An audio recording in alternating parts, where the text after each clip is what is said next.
Dasar miskin. Beraninya kamu melamar anak lurah.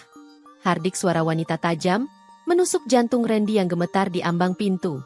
Matanya menunduk, menahan luka, sementara hatinya retak di depan keluarga yang hanya mengukur harga diri dengan harta.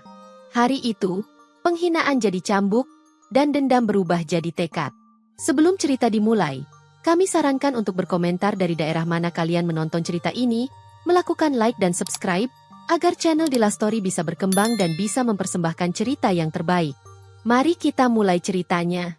Di sebuah desa kecil yang dikelilingi hamparan sawah dan perbukitan hijau, hiduplah seorang pemuda bernama Randy.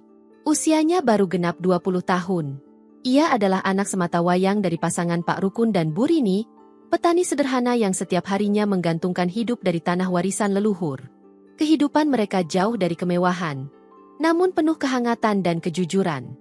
Sejak lulus sekolah menengah atas, Randy memutuskan untuk tidak melanjutkan kuliah. Bukan karena ia tak cerdas atau tak punya impian, tetapi karena ia merasa orang tuanya butuh bantuan di ladang. Keputusan itu membuat sebagian tetangga mencibirnya. Mereka berkata Randy menyia-nyiakan masa depan, tapi Randy tak ambil pusing. Ia tahu apa yang ia lakukan. Setiap pagi ia bangun lebih awal, membantu bapaknya mencangkul tanah, memupuk, menanam, dan memanen. Sore hari, ia biasanya duduk di serambi rumah sambil menikmati teh buatan ibunya. Suatu sore, ketika matahari mulai merunduk di balik bukit, Randy sedang mengangkut hasil panen ke rumah. Di tengah jalan desa, ia melihat sebuah mobil mewah berhenti di depan rumah Pak Lurah. Dari dalamnya turun seorang gadis muda berkerudung dengan raut wajah cantik dan aura kota yang mencolok. Randy tertegun. Gadis itu adalah Erna, anak Pak Lurah, yang pulang dari kuliahnya di kota. Sudah lama ia tak melihat Erna. Terakhir kali Erna hadir di desa adalah saat libur semester 2 tahun lalu. Sejak pandangan itu, hati Randy tak tenang. Wajah Erna muncul dalam pikirannya setiap malam. Bukan karena rupa saja, tapi karena ketegasannya, caranya menyapa orang tua di kampung, dan bagaimana ia berbicara dengan sopan. Randy tahu, perasaannya mulai tumbuh. Ia mencoba menahannya, menyadari bahwa jarak sosial di antara mereka begitu lebar. Namun, semakin ia menahan, semakin dalam rasa itu mengakar. Suatu malam, saat makan malam bersama orang tuanya, Randy akhirnya berkata lirih, "Pak, Bu, Randy suka sama Erna anak Pak Lurah." Suasana meja makan seketika hening. Sendok di tangan Bu Rini berhenti di tengah jalan. Pak Rukun memandang anaknya dengan mata terbelalak. Randy menunduk, menanti reaksi yang pasti akan membuat hatinya ciut. "Randy, kamu sadar siapa kamu?" tanya Pak Rukun pelan namun tegas. "Kamu cuma anak petani, Nak. Jangan bermimpi terlalu tinggi." "Tapi Pak, Bu, Randy nggak minta banyak. Randy cuma ingin mencoba. Kalau memang tidak diterima, setidaknya Randy sudah jujur dengan perasaan ini." Bu Rini menggeleng, wajahnya cemas. "Nak, bukan kami tidak mendukung. Tapi kamu tahu sendiri bagaimana keluarga Pak Lurah. Mereka kaya, terpandang. Mereka akan merasa terhina jika anak kita ini datang melamar." Randy tetap kukuh. Ia tidak ingin terus bersembunyi dalam ketakutan. Ia percaya, jika niatnya baik dan sopan, tidak ada salahnya mencoba. Setelah diskusi panjang yang melelahkan, akhirnya Pak Rukun dan Bu Rini setuju, dengan berat hati. 3 hari kemudian, mereka mempersiapkan diri. Dengan pakaian terbaik mereka yang tetap sederhana, mereka berjalan menuju rumah Pak Lurah. Langkah mereka pelan namun pasti, membawa harapan sekaligus keraguan. Di depan rumah besar bercat putih itu, Randy menggenggam lututnya yang gemetar. Ia menarik napas panjang. Di dalam rumah itu, masa depannya akan ditentukan. Namun ia belum tahu bahwa yang menantinya bukan hanya penolakan, tapi juga penghinaan yang akan membekas dalam ingatannya seumur hidup. Rumah Pak Lurah berdiri megah di tengah desa, berbeda jauh dari rumah-rumah warga lainnya. Dindingnya bersih mengilap, halaman luasnya dipenuhi bunga impor, dan ada mobil mewah terparkir di garasi yang berjajar rapi. Saat Randy dan kedua orang tuanya tiba di depan pintu, hati mereka terasa berat, tapi mereka tetap berdiri tegak, membawa niat baik yang mereka yakini suci. Tak lama, pintu dibuka oleh seorang pembantu. Mereka disambut dan dipersilakan duduk di ruang tamu. Pak Lurah pun keluar dari ruang dalam, disusul Erna dan istrinya, Bu Ratmi. Semuanya tampak rapi dan wangi. Suasana terasa canggung. Namun Pak Lurah mencoba ramah dengan senyum tipis. "Silakan duduk, Pak Rukun, Bu Rini. Ada perlu apa ya datang ramai-ramai begini?" Pak Rukun menatap putranya sejenak. Randy mengangguk pelan, memberi isyarat. Dengan suara pelan namun mantap, Pak Rukun pun membuka pembicaraan. "Kami datang ke sini membawa maksud baik, Pak Lurah. Anak kami, Randy, ingin melamar Erna jika Allah mengizinkan. Kami sadar siapa kami, tapi niat kami tulus." Ruangan yang tadinya tenang langsung berubah dingin. Wajah Bu Ratmi yang semula tersenyum mulai menegang. Matanya menyipit menatap keluarga Randy seperti melihat sesuatu yang menjijikkan. "Lamar Erna?" Suara Bu Ratmi meninggi. "Anak petani ingin melamar anak lurah? Ini rumah, bukan pasar. Jangan seenaknya membawa niat tanpa tahu diri." Pak Rukun langsung menunduk. Wajahnya merah menahan malu.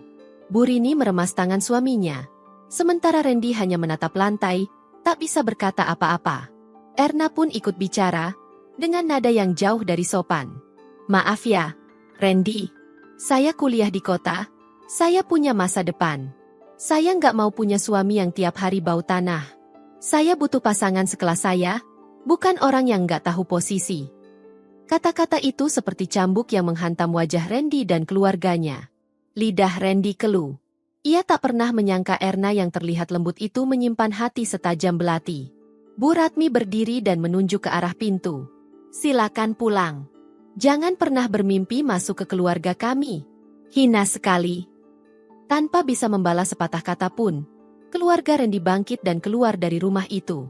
Langkah mereka berat, mata Bu Rini berkaca-kaca.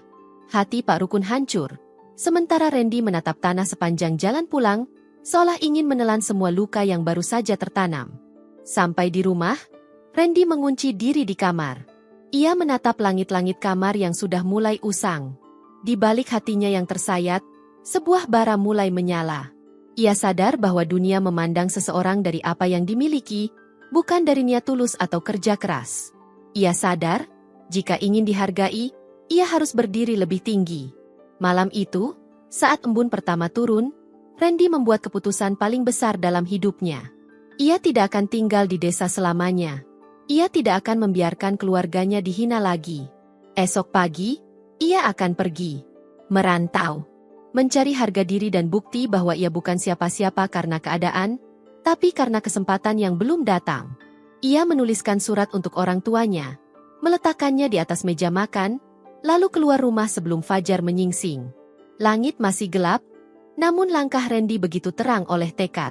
Ia berjalan menuju halte kecil di ujung desa, membawa satu tas kain lusuh dan harapan yang tak bisa dilihat siapapun. Ia menuju Jakarta. Namun ia tidak tahu, kota itu bukan hanya akan mengubah nasibnya, tapi juga menjadikannya sosok yang tak pernah dibayangkan oleh siapapun di desanya. Jakarta menyambut Randy dengan hiruk-pikuk dan udara yang terasa jauh lebih panas dari desanya. Gedung-gedung tinggi seolah menatap sinis pada pemuda berkaus lusuh yang melangkah perlahan keluar dari terminal. Wajahnya tampak lelah, namun matanya memancarkan keyakinan yang belum pernah padam. Ia datang bukan untuk jalan-jalan, tapi untuk membalikkan nasib.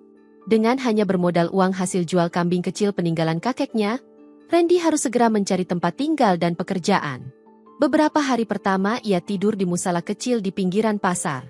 Siang hari ia mencari pekerjaan, malamnya ia membersihkan musala sebagai ucapan terima kasih karena diizinkan tidur di sana. Setelah hampir seminggu hidup tanpa arah, Randy akhirnya diterima sebagai penjaga parkir di sebuah rumah makan sederhana. Gajinya tak seberapa, tapi ia sangat bersyukur. Ia mulai menyisihkan sedikit demi sedikit uangnya, mencatat semua pengeluaran, dan menghindari jajan yang tidak perlu. Di sela kesibukannya, Randy selalu menyempatkan diri membaca buku bekas yang ia beli murah dari pasar loak. Buku-buku tentang bisnis kecil, pengelolaan uang, hingga kisah pengusaha sukses menjadi teman akrabnya. Setiap lembar yang ia baca terasa seperti bahan bakar bagi mimpinya. Beberapa bulan berlalu, Randy mulai dipercaya oleh pemilik rumah makan, Pak Hadi. Melihat kejujurannya, Pak Hadi mengangkat Randy menjadi asisten kasir. Tugasnya mencatat pemasukan harian dan membantu belanja keperluan dapur. Dari situ, Randy belajar lebih banyak tentang bagaimana bisnis dijalankan dari balik layar. Setiap malam, setelah semua selesai, ia menuliskan catatan harian tentang apa yang dipelajarinya. Ia tahu, dirinya sedang mempersiapkan sesuatu. Bukan untuk sekarang, tapi untuk masa depan yang akan datang. Sampai akhirnya, suatu hari, rumah makan tempat ia bekerja terlibat dalam konflik keluarga pemiliknya. Anak Pak Hadi ingin menjual warung itu dan pindah ke luar negeri. Pak Hadi yang sudah tua pun memutuskan untuk menutup usaha dan memberikan tawaran kepada Randy. "Randy, kalau kamu mau, ambillah barang-barang ini. Warung kecil ini sudah berjasa padaku. Aku percaya padamu." Randy terdiam. Ia tak punya uang untuk membeli warung itu. Namun ia tak menyerah. Dalam waktu 2 minggu, ia menghubungi seorang teman baru yang dikenalnya di masjid, Mas Dimas, seorang pengusaha kecil bidang logistik. Randy mengajaknya bekerja sama. Ia mengusulkan sistem bagi hasil dan pengelolaan transparan. Tak disangka, Mas Dimas setuju. Dengan modal dari Mas Dimas dan tenaga dari Randy, warung itu pun hidup kembali. Tapi Randy tidak berhenti di situ. Ia mengembangkan menu, memperluas area makan, dan mulai membuka jasa pesan antar. Ia memanfaatkan media sosial untuk promosi, membuat video pendek tentang proses memasak yang jujur dan menggugah selera. Dalam waktu setahun, rumah makan itu ramai bukan main. Uang mulai mengalir. Randy tak lagi tinggal di musala. Ia menyewa kontrakan kecil tapi bersih. Ia tetap sederhana, tak pernah melupakan ladang yang dulu ia cangkul, juga hinaan yang pernah ia terima. Bisnis rumah makan hanya permulaan. Setelah 2 tahun, Randy membuka cabang kedua, lalu ketiga. Ia lalu membeli lahan kecil di pinggir kota dan memulai usaha rental mobil dengan menyewa 2 unit pertama dari seorang kenalan. Di saat orang lain mulai mengenal nama-nama besar, Randy membangun nama sendiri dengan diam-diam. Ia jarang pulang ke desa, bukan karena lupa, tapi karena ingin kembali dengan kepala tegak. Ia ingin saat pulang nanti, tak ada lagi yang mengusirnya, tak ada lagi yang memandang rendah orang tuanya. Namun perjalanan itu belum selesai. Di balik semua keberhasilan kecilnya, Randy menyimpan sebuah rencana besar yang akan mengubah seluruh hidupnya dan seluruh desa yang pernah menyakitinya. 4 tahun berlalu sejak pertama kali Randy menginjakan kaki di Jakarta. Usahanya yang bermula dari warung makan kecil kini telah menjelma menjadi jaringan rumah makan dengan 5 cabang tersebar di berbagai sudut kota. Tak hanya itu, bisnis rental mobil yang dulu hanya 2 unit, kini telah berkembang menjadi puluhan mobil dari berbagai tipe, mulai dari city car hingga mobil premium. Namun pencapaian Randy tak berhenti sampai di situ. Ia mulai melirik sektor lain, dan pom bensin menjadi tujuannya berikutnya. Dengan modal yang cukup besar dari hasil gabungan ketiga usahanya, ia membeli 1 lahan strategis di pinggir jalan utama. Dengan proses yang tak mudah dan banyak kendala birokrasi, Randy akhirnya berhasil membuka pom bensin pertamanya. Dalam waktu 2 tahun, ia sudah memiliki 3 cabang pom bensin yang dikelola secara profesional. Semua itu Randy lakukan dengan penuh kerendahan hati. Ia tak pernah muncul di media sosial dengan gaya hidup glamor, bahkan banyak orang tak tahu siapa pemilik semua bisnis itu. Ia memilih berada di balik layar, mengatur strategi dan memberikan kepercayaan kepada para manajernya yang ia rekrut dan latih sendiri. Di usianya yang ke-30, Randy akhirnya mencapai titik yang tak pernah ia bayangkan. Ia membeli sebuah hotel kecil yang semula sepi, lalu mengubah konsepnya dengan menyatukan layanan restoran dan rental mobil miliknya sebagai bagian dari fasilitas hotel.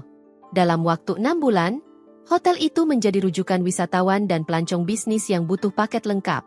Meski semua berjalan mulus di permukaan, hati Randy sesekali masih teringat pada kejadian 10 tahun lalu. Bukan karena dendam, tapi karena ia belum sempat memberitahu orang tuanya bahwa anak mereka kini bukan lagi pemuda miskin yang hanya bisa membawa cangkul ke ladang. Ia ingin pulang, tapi bukan dengan pengumuman. Ia ingin pulang seperti dulu, dengan langkah tenang dan pakaian sederhana. Ia ingin melihat siapa yang benar-benar tulus dan siapa yang hanya melihat dari penampilan luar. Pagi itu, dengan jaket lusuh, topi caping, dan tas kain kecil di punggung, Randy memutuskan pulang.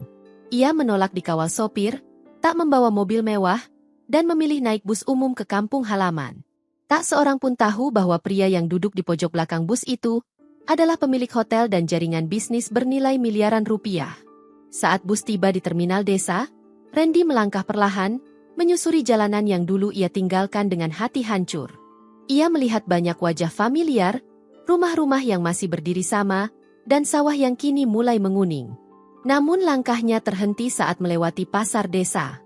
Di sana, ia melihat dua sosok yang tak mungkin ia lupakan. Erna dan ibunya, Bu Ratmi, sedang berbelanja. Wajah mereka tak banyak berubah, hanya lebih menua dan terlihat lebih lelah. Randy mencoba berjalan cepat, namun Erna tiba-tiba menyapanya, matanya menyipit melihat penampilan lusuh Randy. Randy ya?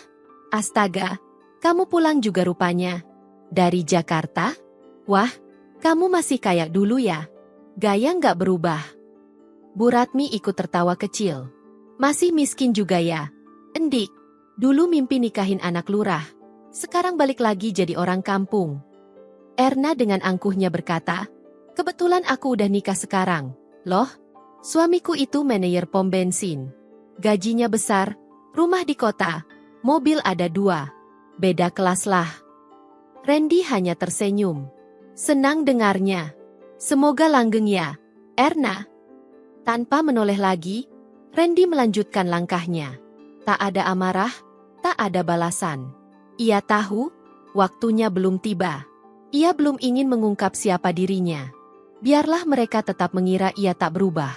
Karena saat kejutan itu datang, luka lama akan menjadi pelajaran paling pahit bagi mereka yang pernah menghina. Randy sampai di rumah, mengetuk pelan pintu yang pernah ia tinggalkan dengan air mata.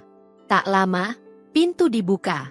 Bu Rini berdiri di sana, tertegun beberapa detik sebelum akhirnya memeluk anak semata wayangnya. Tangis pecah di antara pelukan. Pak Rukun pun keluar dari dapur, matanya membesar melihat sosok anak laki-lakinya telah kembali. Mereka belum tahu siapa Randy sekarang. Tapi senyum tulus itu sudah cukup mengobati rindu yang tak pernah terucap. Randy telah kembali ke tempat di mana semuanya bermula. Namun dengan takdir yang kini sudah jauh berbeda. Hari-hari Randy di desa kembali berjalan seperti dulu, namun dengan hati yang jauh lebih tenang.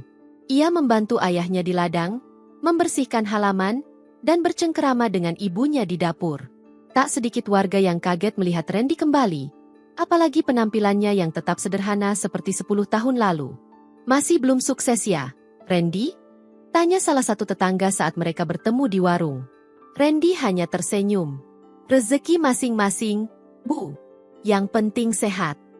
Ia tahu betul, penilaian orang masih berdasarkan pakaian dan sepatu yang dikenakan. Namun, Randy sudah tidak lagi hidup untuk membuktikan apapun kepada mereka. Kini, ia ingin menemukan satu hal yang lebih penting. Cinta yang menerima dirinya bukan karena harta, tapi karena hati. Suatu sore, saat membantu Pak Rukun menyemprot hama di sawah, Randy melihat seorang perempuan muda berjalan membawa rantang. Wajahnya teduh, rambutnya dikepang sederhana, dan langkahnya ringan seperti angin sore. Perempuan itu menunduk sopan saat melewati Randy dan ayahnya. Itu Lucy, bisik Pak Rukun. Anaknya Pak Yanto. Petani juga. Anaknya baik, mandiri. Ibunya sudah lama meninggal. Dia yang urus adik-adiknya. Randy hanya mengangguk. Tapi dalam hatinya, rasa penasaran mulai tumbuh. Bukan karena cantik, tapi karena aura tulus yang terpancar dari mata perempuan itu. Malamnya, Randy diam-diam bertanya kepada ibunya. Bu, Lucy itu tinggal di mana? Bu Rini mengerling penuh curiga. Loh, kamu suka ya? Enggak tahu, Bu. Kayaknya ya beda aja. Beberapa hari kemudian, takdir mempertemukan mereka kembali di warung kecil milik Bu Sumi. Randy hendak membeli gula, sementara Lucy sedang antre membeli beras. Mas Randy ya? Sapa Lucy, tersenyum. Iya, kamu Lucy, kan? Iya. Bapakmu cerita kamu baru pulang dari kota. Obrolan mereka sederhana. Tentang harga pupuk, cuaca yang tak menentu, dan sayur di ladang yang mulai layu. Namun dari situ, Randy merasa ada yang istimewa. Lucy tidak menanyakan soal pekerjaan, tidak menyinggung soal uang, bahkan tak terlihat risih berbicara dengan pria berkaus lusuh dan celana yang mulai pudar warnanya. Hari demi hari, pertemuan kecil itu berulang. Kadang saat mengambil air di sumur umum, kadang saat salat di musala desa. Dan semakin sering mereka berbincang, semakin Randy yakin, bahwa perempuan ini berbeda dari Erna. Suatu malam, Randy duduk di teras rumah bersama kedua orang tuanya. Ia menatap bintang dan berkata pelan, "Pak, Bu, Randy ingin melamar Lucy." Bu Rini tersentak. "Sudah yakin?" "Iya. Dia sederhana, tapi jujur. Keluarganya baik. Dan dia tidak peduli Randy pulang dari kota dengan apa." Pak Rukun tersenyum bangga. "Kalau memang niatmu sungguh, kami ikut saja. Tapi kamu masih belum bilang ke kami. Kamu kerja apa di Jakarta selama ini, Endik?" Randy hanya tertawa pelan. "Nanti juga tahu, Pak. Sekarang belum waktunya." Tak lama kemudian, Randy mengirim pesan singkat ke asisten pribadinya di Jakarta. Ia memesan 3 unit mobil mewah untuk dikirim ke desa, lengkap dengan sopir dan rombongan manajemen kecil yang akan ikut menyusun acara lamaran. Ia juga meminta dibuatkan cincin berlian dengan ukiran nama Lucy dan Randy di dalamnya. Semua itu akan menjadi bagian dari kejutan besar. Bukan untuk membalas dendam, tapi untuk menghormati wanita yang menerima dirinya tanpa melihat penampilan. Dan, secara kebetulan, kabar tentang rencana lamaran Randy pun sampai ke telinga keluarga Pak Lurah. Erna, yang kebetulan sedang mengantar adiknya ke rumah neneknya, mendengar dari tetangga bahwa Randy akan melamar anak petani. Ia tertawa mengejek saat mendengarnya. "Masih juga cari yang setara, ya? Enggak kapok dihina orang kaya."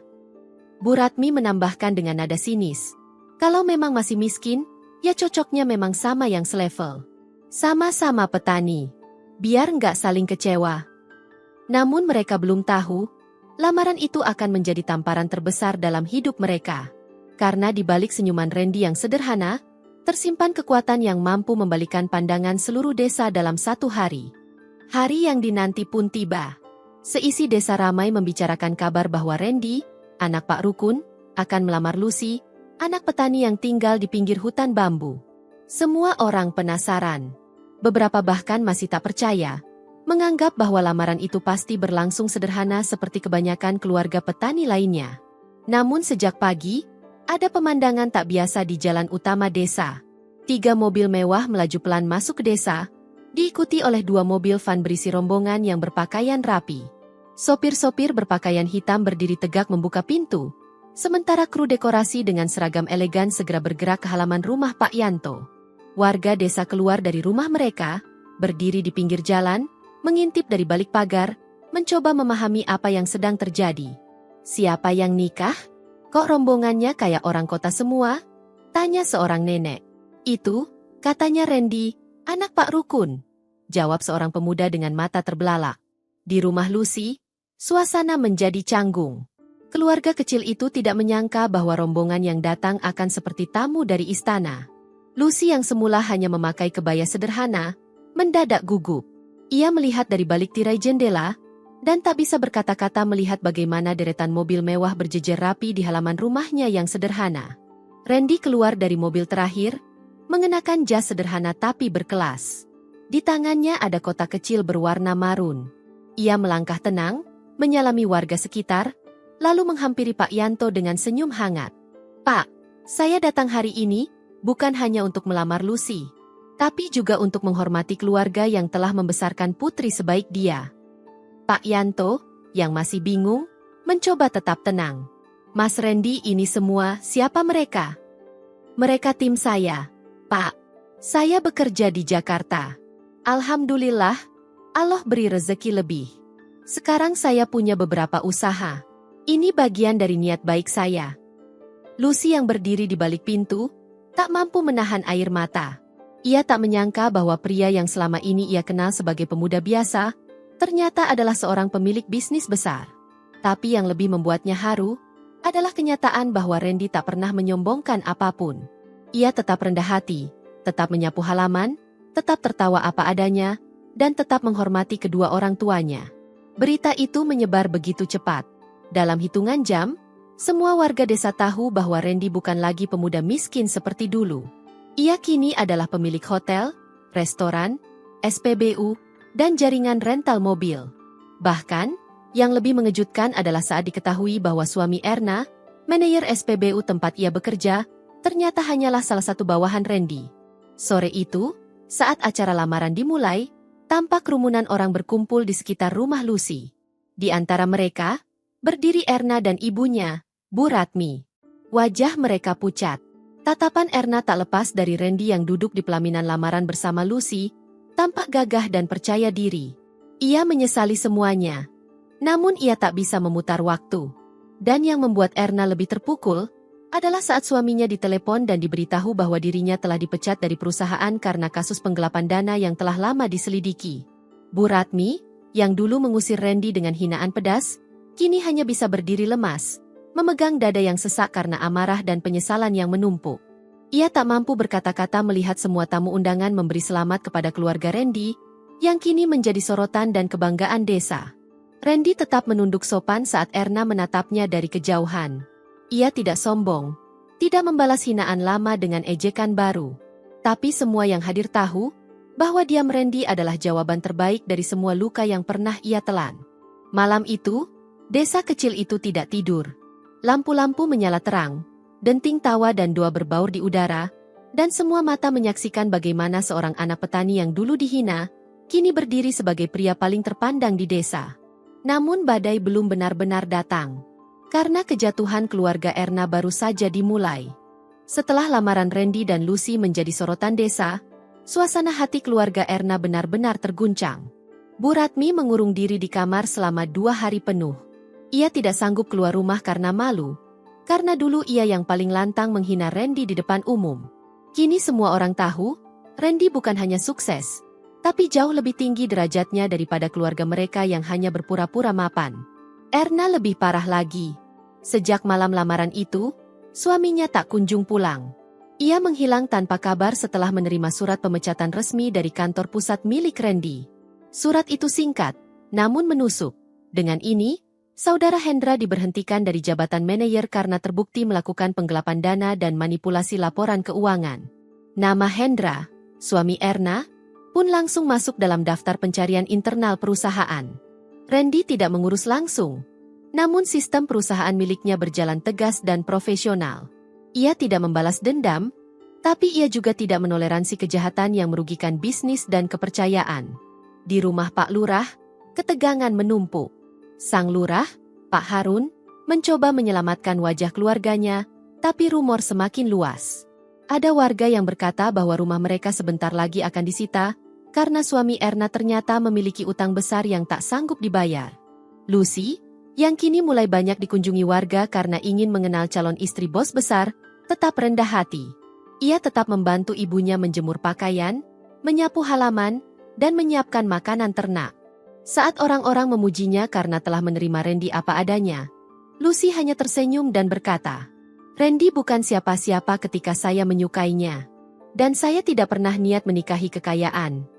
Randy mendengar sendiri kata-kata itu ketika lewat di samping rumah tetangganya. Hatinya bergetar. Dalam diam, ia bersyukur kepada Allah, karena telah mempertemukannya dengan seseorang yang tidak memperhitungkan jumlah rekening atau besar rumah, tapi yang melihat dirinya sebagai laki-laki biasa dengan cita-cita tinggi. Namun kehidupan keluarga Erna terus terjun bebas. Bu Ratmi mulai mengalami gangguan tidur. Ia tidak makan dengan baik, dan tubuhnya semakin lemah dari hari ke hari. Suatu malam, saat hendak mengambil air sendiri karena tak ada yang membantu, tubuhnya roboh di dapur. Ia terkena serangan stroke ringan, dan harus dibawa ke puskesmas dengan tandu pinjaman dari tetangga. Saat berita itu sampai ke telinga Randy, ia tidak tertawa atau merasa puas. Ia justru mengutus salah satu tim medis dari Jakarta untuk memeriksa kondisi Bu Ratmi secara diam-diam. Ia tidak ingin disebut munafik, tapi juga tidak ingin membiarkan manusia lain menderita karena kesombongan masa lalu. Sementara itu, Erna berjuang sendiri merawat ibunya. Pak Harun, suaminya, telah meninggalkan rumah karena tak tahan dengan tekanan warga dan aib yang mencoreng nama keluarganya. Dan Hendra, suaminya, kabur entah kemana. Polisi sudah menyebarkan foto dan datanya sebagai buronan kasus penipuan dan penggelapan dana perusahaan. Di tengah kejatuhan itu, Erna mulai menyadari satu hal, bahwa ia telah salah memilih. Dulu ia menolak Randy karena hanya melihat kulit luarnya. Kini, Randy tidak hanya menjadi pria paling sukses di desa, tapi juga pria yang mampu berdiri paling tenang saat dihina. Sementara dirinya, yang dulu menyombongkan gelar dan gaya hidup, kini hidup dalam penyesalan dan kehancuran. Namun semuanya sudah terlambat. Randy tak pernah menoleh ke belakang. Ia sibuk mempersiapkan pernikahannya bersama Lucy, dan perlahan membangun rumah baru yang menjadi pusat perhatian seluruh desa. Rumah itu berdiri megah di lahan paling tinggi, dengan pagar kayu modern, taman yang luas, dan kolam renang di bagian belakang. Beberapa warga yang diundang untuk membantu proses pembangunan tak bisa berhenti berdecak kagum.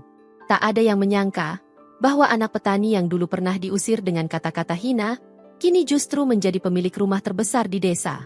Mobil-mobil mewah mulai terlihat di halaman rumah Randy. Tapi ia tetap menjemput Lucy dengan motor tua peninggalan ayahnya.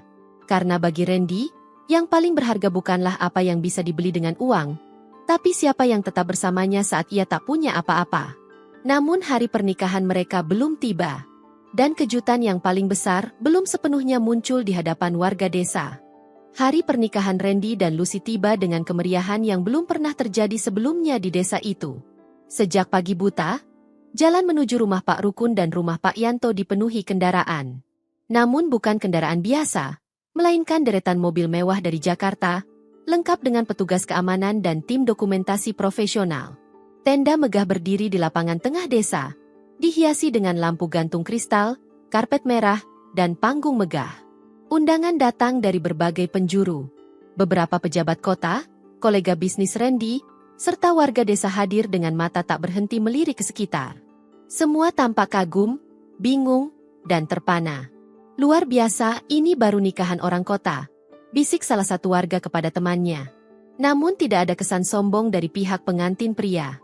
Randy tetap menyambut tamu satu persatu, mengenakan beskap khas Jawa berwarna coklat muda, menggandeng tangan ayahnya dengan hormat, dan sesekali menunduk penuh sopan. Di sisi lain, Lucy tampil anggun dengan kebaya sederhana namun elegan. Wajahnya cerah, senyumnya menenangkan. Tidak ada riasan berlebihan, tidak ada perhiasan mencolok. Namun semua mata tertuju padanya, karena dari sorot mata Lucy, semua orang tahu bahwa ia adalah perempuan yang memenangkan hati Randy bukan karena emas atau berlian, tapi karena ketulusan yang tak bisa dibeli. Tiba-tiba, suasana menjadi hening saat salah satu pembawa acara mengumumkan bahwa pemilik Hotel Bintang 4, jaringan restoran, dan SPBU ternama di Jakarta kini sedang duduk di pelaminan. Beliau adalah putra asli desa ini, anak dari Pak Rukun dan Bu Rini, yang dulunya bertani di ladang belakang pasar. Ya, inilah dia, Bapak Randy Yusman. Warga desa terbelalak. Beberapa menjatuhkan sendoknya, tak percaya apa yang mereka dengar. Bahkan kepala desa yang baru pun ikut berdiri, bertepuk tangan. Bisik-bisik cepat menyebar ke seluruh tamu. Jadi, Randy itu pemilik pom bensin yang sering muncul di iklan. Astaga, aku pernah hutang sama dia waktu kecil. Kenapa dia nggak pernah cerita siapa dirinya? Namun di tengah semua itu, satu wajah terlihat sangat pucat. Erna, berdiri di belakang tenda bersama ibunya yang dibantu duduk di kursi roda. Mata Erna tak berkedip menatap pria yang dulu ia hina, yang pernah ia usir dari rumahnya bersama keluarga. Dan hari ini, pria itu menikah dalam pesta yang hanya bisa ia impikan seumur hidup. Bu Ratmi, dengan wajah layu dan tangan yang sudah tak mampu menggenggam erat, hanya bisa meneteskan air mata. Ia tahu semuanya sudah terlambat. Semua perkataan kasarnya, semua penghinaan yang ia lontarkan, kini kembali menghantam dirinya sendiri. Dulu, ia menolak Randy karena tak punya apa-apa. Kini, anaknya sendiri ditinggal suami yang lari dari tanggung jawab, sementara pria yang ia hina telah menjelma menjadi raja di tanah kelahirannya. Tak satu pun dari keluarga Randy mengucap dendam. Bahkan saat Erna ingin menghampiri untuk minta maaf, ia tak berani melangkah. Ia hanya bisa berdiri di kerumunan, melihat dari kejauhan bagaimana tawa bahagia Randy dan Lucy mengisi panggung, diiringi alunan musik tradisional yang membungkus pesta itu dengan kesan megah namun penuh kesederhanaan. Randy lalu naik ke panggung, memegang mikrofon. Ia tidak memberi pidato panjang. Hanya satu kalimat yang ia ucapkan. Yang menerima kita saat kita tak punya apa-apa, merekalah yang pantas menemani kita saat kita punya segalanya. Tepuk tangan membahana. Banyak mata yang berkaca-kaca. Bukan hanya karena pesta pernikahan yang megah, tapi karena kisah di baliknya telah menyentuh hati banyak orang. Namun cerita ini belum selesai. Karena kehancuran keluarga Erna belum mencapai titik terendahnya. Dan kehidupan baru Randy dan Lucy baru saja dimulai. Sementara pesta pernikahan Randy dan Lucy masih menjadi topik hangat di seluruh desa, suasana rumah keluarga Erna berubah menjadi kelabu dan sunyi. Bu Ratmi yang masih belum pulih total dari serangan stroke lebih sering termenung di kursi rodanya. Makanan hanya disentuh sedikit, dan wajahnya yang dulu angkuh kini tampak kosong. Erna menjalani hari-hari dengan rasa malu yang tak kunjung hilang. Tiap langkah keluar rumah seperti ditusuk pandangan warga yang membicarakan kejadian demi kejadian. Namun, yang paling membuat Erna resah adalah keberadaan suaminya, Hendra, yang tak pernah kembali sejak hari lamaran Randy. 3 minggu setelah pernikahan Randy, datanglah 2 pria berseragam sipil ke rumah Pak Lurah. Mereka mengetuk pintu dengan nada keras. Erna yang membukakan pintu langsung kaget saat keduanya memperlihatkan surat perintah pencarian. Mereka menanyakan keberadaan Hendra, sang suami, yang diduga kuat menggelapkan dana perusahaan lebih dari 500 juta rupiah dan bersembunyi dari kejaran hukum. Sudah 3 bulan kami cari, ujar salah satu petugas. Dan dari laporan terakhir, Hendra diketahui menggunakan identitas palsu dan kemungkinan besar berada di luar pulau. Tapi kami yakin dia sempat kembali ke desa ini. Erna membeku. Ia tidak tahu harus menjawab apa. Ia memang sempat menerima pesan dari Hendra seminggu lalu, berisi permintaan maaf singkat dan permohonan agar tidak mencarinya. Sejak itu, nomornya tidak aktif lagi. Petugas itu meninggalkan selebaran foto dan surat resmi. Setelah mereka pergi, Erna mengurung diri di kamar. Ia merasa hidupnya benar-benar hancur. Dulu ia mencemooh Randy karena dianggap tidak punya masa depan. Kini, ia harus menerima kenyataan bahwa orang yang ia pilih justru menjadi sumber kehancuran keluarganya. Pak Harun, suaminya Bu Ratmi, tak kuat menghadapi tekanan dan aib yang terus menghantui keluarganya. Ia memutuskan pergi dari rumah tanpa berpamitan. Beberapa warga mengaku melihatnya naik bus ke kota, membawa 1 koper kecil. Sejak saat itu, ia tak pernah kembali.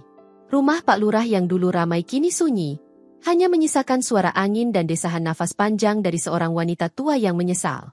Sementara itu, Randy dan Lucy menjalani kehidupan baru mereka dengan tenang.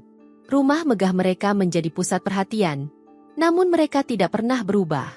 Lucy tetap membantu tetangga, berbagi makanan, dan Randy sering mengadakan pelatihan gratis untuk pemuda desa yang ingin belajar usaha. Ia bahkan mendirikan koperasi pertanian kecil untuk membantu petani lokal menjual hasil panennya dengan harga layak. Namun di balik semua itu, Randy sesekali masih termenung. Ia tidak bahagia karena Erna menderita, tapi karena akhirnya ia berhasil menepati janjinya kepada dirinya sendiri. Ia telah membuktikan bahwa hinaan bukanlah akhir dari hidup, tapi bisa menjadi titik balik seseorang untuk berdiri lebih tinggi.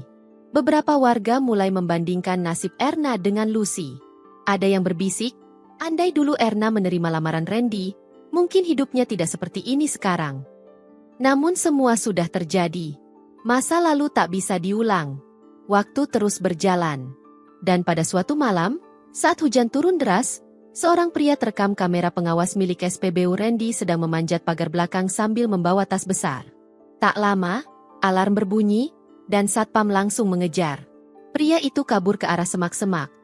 Tapi ia terpeleset dan jatuh keras di tanah licin. Saat wajahnya terlihat di bawah cahaya lampu senter, semua orang terdiam. Itu adalah Hendra. Dengan tangan terborgol dan luka di pelipis, Hendra dibawa ke kantor polisi terdekat. Berita penangkapannya menyebar seperti api. Dan saat pagi menjelang, seorang warga berlari ke rumah Bu Ratmi sambil meneriakkan kabar itu. Bu, menantu ibu ditangkap. Ketahuan mencuri lagi di SPBU. Namun Bu Ratmi hanya memejamkan mata. Mulutnya tak mampu berkata apapun. Air matanya jatuh pelan di pipi keriputnya. Hatinya lelah. Keluarganya hancur. Semuanya dimulai dari satu pilihan yang salah. Dan kini, tak ada yang bisa ia lakukan selain menunggu takdir menuntaskan segalanya. 3 bulan setelah penangkapan Hendra, suasana desa kembali tenang. Warga sudah tidak membicarakan keluarga Pak Lurah seantusias sebelumnya. Rumah besar yang dulunya megah kini dibiarkan kusam dan tak terurus. Tanaman merambat naik ke dinding, dan ket dinding mulai mengelupas. Bu Ratmi masih terbaring lemah di dalam rumah, dijaga oleh pembantu yang setia menemaninya meski tanpa bayaran. Erna kini lebih sering terlihat berjalan sendirian ke pasar. Tanpa riasan, tanpa gaya, dan tanpa senyum yang dulu sering ia pamerkan. Ia membeli kebutuhan seadanya dengan uang yang pas-pasan. Beberapa pedagang kasihan, namun banyak juga yang diam-diam mengingat saat Erna masih menjadi wanita paling angkuh di desa. Randy tidak pernah menunjukkan rasa puas atau membanggakan dirinya di depan Erna. Bahkan saat keduanya bertemu di jalan desa, Randy masih menyapa sopan dan menundukkan kepala. Ia tidak pernah menyombongkan apapun, karena ia tahu, waktu sudah cukup memberikan pelajaran yang tak bisa dihapus oleh kata-kata. Sementara itu, rumah Randy dan Lucy menjadi pusat kehidupan baru bagi desa itu. Bukan hanya karena kemewahannya, tapi karena rumah itu terbuka untuk siapa saja. Setiap Jumat, Randy mengadakan makan bersama untuk anak-anak yatim dan warga tak mampu. Ia mendirikan perpustakaan kecil di sisi timur rumahnya, dan membuka pelatihan keterampilan gratis bagi remaja putus sekolah. Lucy mendampingi semua langkah suaminya dengan senyum sabar dan semangat yang tak pernah padam. Ia tidak berubah. Tetap seperti dulu saat ia belum tahu siapa Randy sebenarnya. Ia tetap memasak sendiri, menyapu halaman, dan menyambut siapapun yang datang ke rumah mereka.